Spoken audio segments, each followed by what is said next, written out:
semuanya, selamat hari Minggu kelas Madya. Bagaimana kabar kalian semua?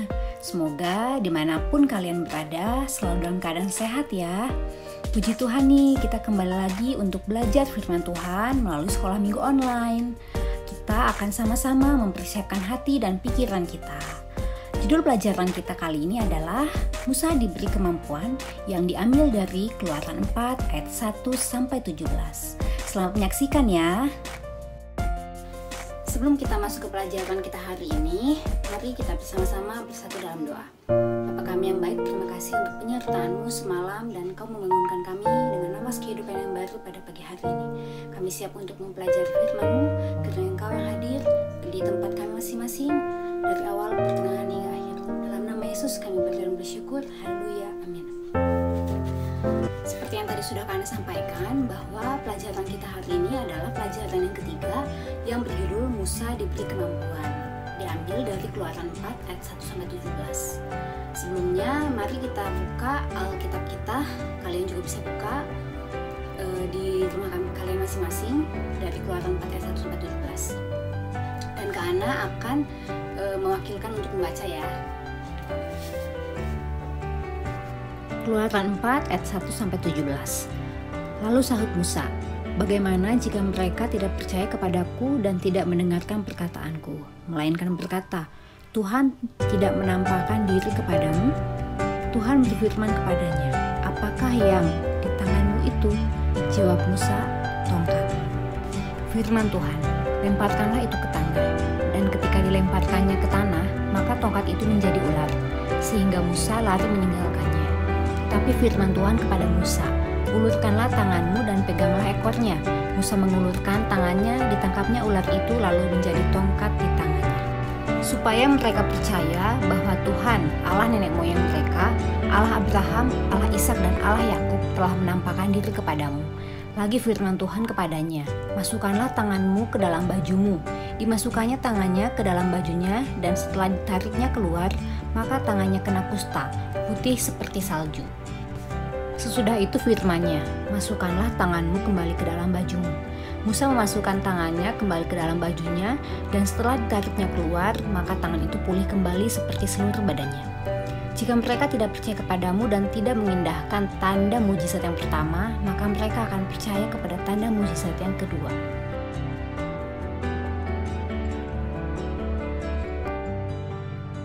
Dan jika mereka tidak juga percaya kepada kedua tanda mujizat ini dan tidak mendengarkan perkataanmu, maka engkau harus mengambil air dari sungai Nil dan harus kau curahkan di tanah yang kering. Lalu air yang kau ambil itu akan menjadi darah di tanah yang kering itu.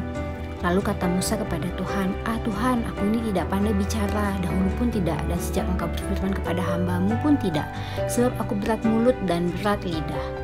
Tetapi Tuhan berfirman kepadanya, "Siapakah yang membuat lidah manusia? Siapakah yang membuat orang bisu atau tuli? Membuat orang melihat atau buta? Bukankah aku, yakni Tuhan? Oleh sebab itu, pergilah, aku akan menyertai lidahmu dan mengajar engkau apa yang harus kau katakan." Tetapi Musa berkata, Tuhan, utuslah kiranya siapa saja yang patut kau utus." Maka bangkitlah murka Tuhan terhadap Musa dan ia berfirman, "Bukankah di situ Harun orang Lewi itu kakakmu? Aku tahu bahwa ia pandai bicara. Lagi pula ia telah berangkat menjumpai engkau, dan apabila ia melihat engkau, ia akan bersukacita dalam hatinya. Maka engkau harus berbicara kepadanya dan menaruh perkataan itu ke dalam mulutnya. Aku akan menyertai lidahmu dan lidahnya dan mengajarkan kepada kamu apa yang harus kamu lakukan. Ia harus berbicara bagimu kepada bangsa itu. Dengan demikian, ia akan menjadi penyambung lidahmu dan engkau akan menjadi seperti Allah baginya. Dan bawalah tongkat ini di tanganmu yang harus kau pakai untuk membuat tanda-tanda mujizat." Demikianlah firman Tuhan. Sebagian dari kalian pasti pernah dong mempelajari firman Tuhan yang barusan dibaca. Nah, untuk mengulas kembali, di sini karena akan menampilkan video ilustrasi mengenai kisah Musa di Keluaran 4 ayat 1-17. Selamat menyaksikan ya. When Moses was born, God's special family, the Israelites, were living in Egypt as slaves. But there were so many Israelites that Pharaoh, Egypt's ruler, was afraid they might attack him. So he ordered that they work extra hard and made a law that all new baby boys had to be killed. Well, baby Moses' mom didn't want him to die, so she came up with a plan. She put him in a waterproof basket and hid it in the Nile River. Before long, Pharaoh's daughter, the princess, showed up. She found the basket and realized Moses was one of the babies her dad was trying to kill. But instead of hurting Moses, she adopted him. He grew up in the palace like a prince. Now Moses should have felt really special and loved, but he felt bad that his people were slaves while he lived in the palace. So he ran away and tried to help them. The problem is, they didn't want a prince around. Moses didn't feel like he belonged anywhere, so he ran away again. This time, he went to a place called Midian. There, he married a lady named Zipporah and worked for her dad, Jethro. One day, he was taking care of Jethro's sheep when he saw a bush on fire. As Moses looked more closely, the inside of the bush called out, "Moses! Moses!" Kids, would you answer a burning bush that yells your name? Well, Moses did. He said, "Here I am." Then the bush introduced itself. It was God appearing as fire. And God told Moses that he could see how his family was suffering as slaves. Since God loves his family, he wanted to rescue them through Moses. Now you'd think Moses would be excited since he had wanted to help his people, but he wasn't. He didn't think he was special enough to get a job from God. He said, "Why me?" God reminded him, "I'll be with you." He even told Moses exactly what to say to the Egyptians. But Moses didn't think anyone would believe that God had appeared to a regular guy like him, a guy who didn't even belong anywhere. So God gave Moses 3 miracles to prove that God was with him. First, God let Moses turn his staff into a snake and back. Next, Moses put his hand in his cloak. It came out with leprosy. Then he did it again to cure it. Finally, God showed Moses how to turn water into blood. But even after God showed him all this, Moses was still afraid that nobody would listen to him. "I don't talk well," he said. "I stutter and stammer." Then God asked Moses, "Who makes a man able to talk?" God is the one who makes us. And he wanted Moses to remember that and trust him. But Moses begged, "Please, send anybody else." Fortunately, God loves us even when we're afraid to trust him and we don't realize how special we are to him. He let Moses bring his brother Aaron along to do the talking. After that, Moses finally realized he belonged in God's family. He didn't have to run away anymore. So he obeyed God and followed him. And that's a part of God's story. Nah, seperti itu ya video ilustrasi tentang kisah Musa yang pasti juga beberapa di antara kalian pernah menyaksikannya atau setipelah dengan video tadi. Mengulas tentang pelajaran kita minggu lalu bahwa Musa itu dipilih oleh Allah. Musa itu dipanggil oleh Allah untuk melakukan tugasnya, melakukan rencana Allah yang luar biasa, yaitu membebaskan bangsa Israel dari tanah Mesir. Kita tahu dong bangsa Israel itu mengalami perbudakan. Bangsa Israel itu sengsara diperbudak oleh bangsa Mesir. Maka Tuhan melihat umatku yang kupilih ini harus kuselamatkan. Dipilihlah Musa untuk menjadi pemimpin bangsa Israel. Tapi apakah Musa itu dipilih Allah karena Musa memang hebat atau luar biasa, atau memang dia perawakannya tinggi, dia itu punya kekuatan, punya kemampuan luar biasa? Nah, itulah yang akan kita pelajari hari ini. Kita harus mengimani nih, meyakini bahwa hal yang tidak mungkin oleh manusia menjadi mungkin oleh Allah. Kita harus tahu itu ya, bahwa Musa pun ternyata di awal-awal tidak meyakini bahwa dia itu mampu. Dia itu sangat-sangat tidak percaya diri tentang dirinya sendiri untuk bisa menjadi pemimpin. Bagaimana mungkin aku menjadi pemimpin? Aku ini hanya gembala. Aku ini adalah buronan bahkan waktu itu. Bagaimana mungkin mereka mendengarkanku? Nih, karena buka dari Keluaran 4 ayat 1 ya, karena bacakan. Lalu sahut Musa, "Bagaimana jika mereka tidak percaya kepadaku dan tidak mendengarkan perkataanku, melainkan berkata, Tuhan tidak menampakkan diri kepadamu?" Nah, Musa itu menjawab panggilan Tuhan itu memang di awal-awal itu tidak yakin gitu, tidak percaya diri. Tidak mungkin lah Tuhan, gak mungkin, kata Musa ya. Nah, apa yang dilakukan oleh Tuhan untuk meyakinkan Musa bahwa Allah akan menyertai dia dalam proses menjadi pemimpin bangsa Israel? Tadi udah kalian lihat dong dan kalian baca bahwa Allah menunjukkan 3 mujizat. 3 mujizat itu apa saja? Yang pertama, tongkat menjadi ular. Dan yang kedua, tangan yang terkena kusta putih kemudian sembuh lagi. Dan yang ketiga, air di sungai Nil menjadi darah. Itu ya. Itu tuh berarti menunjukkan Tuhan itu ada bagi Musa. Tuhan itu tidak akan membiarkan Musa menjadi sia-sia atau diperolok atau bahkan kalah oleh bangsa Mesir. Musa yang tidak yakin akan dirinya sendiri, yang bahkan dihina mungkin saat itu, tetapi dipilih Allah. Karena apa yang tidak mungkin oleh manusia menjadi mungkin oleh Allah. Kita bisa buka dari 1 Samuel 16 ayat 7. Karena bacakan. Tapi berfirmanlah Tuhan kepada Samuel, janganlah pandang parasnya atau perawatan yang tinggi, sebab aku telah menolaknya. Ayat 7b-nya, bukan yang dilihat manusia yang dilihat Allah. Manusia melihat apa yang di depan mata, tetapi Tuhan yang melihat hati. Nah, Tuhanlah yang melihat hati.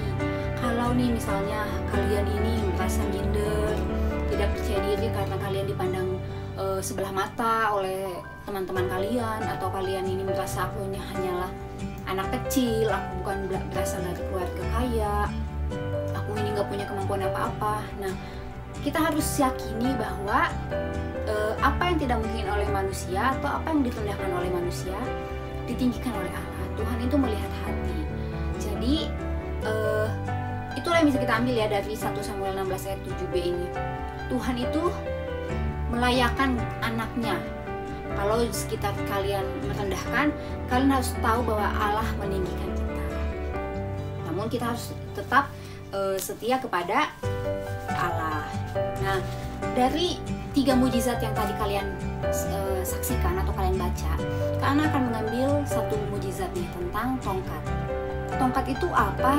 Coba, tongkat itu yang dipakai Musa itu hanyalah alat biasa untuk pengembalaan atau mencari rumput atau ya membantu dia berjalan misalnya kalau di padang rumput gitu ya. Jadi tongkat itu memang nggak ada artinya bagi Musa. Maksudnya bukan hal yang luar biasa lah gitu. Tapi justru di tangan Allah tongkat itu menjadi sangat luar biasa. Tongkat itulah yang membawa Musa ke tanah Mesir dalam melakukan mujizat sampai akhirnya membantu bangsa Israel melewati lautan, meninggalkan bangsa Mesir. Nah, kalian tahu dong tentang laut yang terbelah dan bangsa Israel berjalan di tengahnya. Itu adalah kuasa Allah, itu adalah pekerjaan Allah. Tapi kalau Musanya hanya terus menolak, tidak, tongkat itu ya tidak akan menjadi arti yang lebih selain tongkat gitu. Tapi yang kita bisa pelajari, Musa ini meskipun di awal-awal menolak, ragu, bahkan di sini sampai akhirnya Musa meminta teman atau juru bicara gitu ya kepada Allah. Kita tahu bahwa Harunlah yang akhirnya menjadi membantu dia berbicara di Mesir gitu ya. Tapi Musa tidak terus menolak. Musa mau, meskipun melalui proses yang berat, tapi Musa mau dibentuk oleh Allah. Musa mau diubah oleh Allah. Kalau misalnya kita nih terus aja menolak, enggak nanti aja melayani, enggak nanti aja, ya udahlah aku mau gini-gini aja. Nah, iblis senang loh kalau kita terus-menerus menolak panggilan Tuhan. Iblis senang kalau kita merasa kita tidak punya arti apa-apa. Nah, jangan sampai kita dimenangkan oleh iblis. Kita harus mau nih belajar dari kisah Musa. Musa yang awalnya tidak sadar atau tidak percaya akan kemampuannya, tapi dia mau akhirnya dibentuk oleh Allah. Manusiawi kok kalau kita tidak menyadari di awal-awal, tidak menyadari kemampuan kita. Tapi yang harus kita imani bahwa kita ini adalah pilihan Allah, umat pilihan Allah. Tidak mungkin dong Allah yang luar biasa hebat, Allah yang tak terbatas itu tidak memberikan kemampuan apa-apa kepada kita. Allah saja hebat, masa kita anaknya biasa-biasa aja? Mereka saja teman-teman kalian, sekitar kalian yang tidak percaya kepada Tuhan Yesus, banyak kok yang hebat. Nah, terlebih kita yang jelas anaknya, kita tentunya juga hebat, mempunyai kemampuan yang luar biasa. Nah, jadi itu ya, kalau misalnya kalian masih bingung juga atau masih tidak yakin akan kemampuan kalian bisa kok bertanya kepada sekitar kalian, kepada orang tua kalian, kepada saudara kalian, bahwa apa ya yang kira-kira kemampuanku ini, seperti apa ya kemampuanku ini. Nah, itu juga salah satu usaha kalian mengenali diri kalian. Tapi kalau misalnya mendengar jawabannya malah negatif ya, itu jangan dijadikan keputusasaan. Kita harus bangkit dan terus bertanya kepada Allah tentang kemampuan kita. Karena Tuhan itu memakai kita untuk melakukan tugas-tugas atau rencana-rencananya yang ilahi. Baik itu menjadi alat perpanjangan pelayanan Allah di muka bumi, atau menjadi berkat bagi sekitar, atau juga menjadi saksi Allah di tempat kita atau dimanapun kalian berada, tentunya untuk kemuliaan. Jangan sampai kalian kalau sudah sadar nih kemampuan kalian apa, itu kalian jadikan kepuasan pribadi, atau malah jadi kalian pamerkan. Nah, itu juga tidak bisa ya, tidak boleh. Dimana potensi yang kita dapat adalah pemberian Allah, maka kita harus kembalikan atau kita tujukan untuk tujuan ilahi atau untuk kemuliaan Allah. Nah, selain Musa, kalian tahu dong ada juga tokoh-tokoh lain nih yang memiliki kisah serupa, dipakai Allah untuk menjadi alatnya. Ada Daud. Kalian tahu dong Daud yang mengalahkan Goliat. Daud juga hanya anak kecil saat itu, hanya gembala biasa. Tapi Daud akhirnya menjadi raja. Karena Daud mau diubah oleh Allah, mau mengikuti aturan Allah. Kemudian ada Yusuf. Yusuf itu dibuang oleh saudaranya. Yusuf itu tidak pasti kehidupannya setelah dipenjara misalnya. Tapi karena Yusuf terus menyerahkan dirinya kepada Allah, dia pun menjadi orang hebat. Kemudian ada Esther, Ratu Esther juga. Dan masih banyak tokoh-tokoh lain di Alkitab yang mereka itu tidak dari latar belakang atau tidak langsung menjadi orang hebat. Mereka melalui proses untuk menjadi pemimpin misalnya di zamannya. Nah, kita akan buka juga dari Roma 8. Kalian bisa buka ya. Dari Roma 8 ayat 28. Karena akan membacakan Roma 8 ayat 28, kita tahu sekarang bahwa Allah turut bekerja dalam segala sesuatu untuk mendatangkan kebaikan bagi mereka yang mengasihi Dia, yaitu bagi mereka yang terpanggil sesuai dengan rencana Allah. Nah, luar biasa sekali ya firman Tuhan ini yang berkata, bagi mereka yang mengasihi Dia, yaitu bagi mereka yang terpanggil sesuai dengan rencana Allah. Karena tahu kok ada yang dari kalian yang sudah terpanggil untuk melayani gitu ya, ketika sebelum pandemi gitu ya, ya melayani di badan suara atau di alat musik atau di bagian apapun itu, ya bersyukur ya. Tapi gimana nih kalau keadaannya sedang pandemi kayak gini, melayaninya jadi terbatas dong. Hal-hal sederhana pun bisa kita lakukan untuk melayani Allah, asal kita lakukan dengan sepenuh hati. Misalnya saja seperti mengingatkan teman untuk rajin sekolah minggu. Sekolah minggu online itu kan banyak godaannya gitu ya. Nah, kalian bisa mengingatkan teman kalian yang sudah lama undur, yang sudah lama meninggalkan sekolah minggu online. Nah, kalian bisa ingatkan, kalian bisa melakukan pelayanan dengan hal-hal yang sederhana. Begitu ya. Nah, jadi di aktivitas yang biasa dikerjakan di sini ya, ada tabel yang berisi tentang list-list kemampuan. Yang pertama, aku dapat membaca dengan cepat. Aku dapat menggunakan komputer dengan baik. Aku dapat membantu ibu memasak di dapur. Aku dapat berenang atau olahraga yang lain bahkan menjadi juara. Aku dapat menyanyi dan menari. Aku dapat menjadi pemimpin di sekolahku. Aku dapat menghitung dengan cepat. Aku dapat memainkan alat musik. Dan masih banyak lagi kemampuan-kemampuan yang tidak tertulis di tabel ini. Nah, Ini pun hanya hal-hal sederhana ya, tapi kalau dilakukan dengan sepenuh hati dengan tujuan yang baik, tentunya akan menyenangkan hati Allah.